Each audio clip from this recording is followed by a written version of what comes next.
A blessed day mga ka-faith. Alam mo ba na mayroong prayer of blessing na mismong si Lord ang nagbigay? Numbers chapter 6 verse 24 to 26.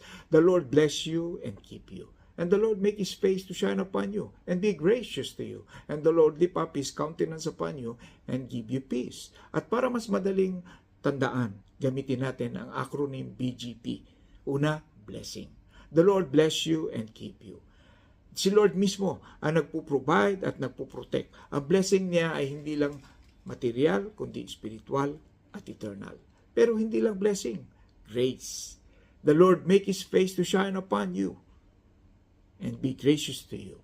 Kapag ngumiti si Lord sa iyo, ibig sabihin, you have His favor and grace. Undeserved, pero ibinubuhos niya sa iyo.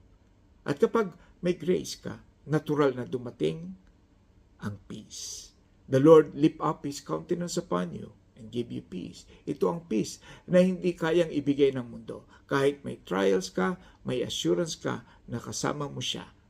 Kaya tandaan, blessing, grace, and peace. BGP. This is Pastor Francis.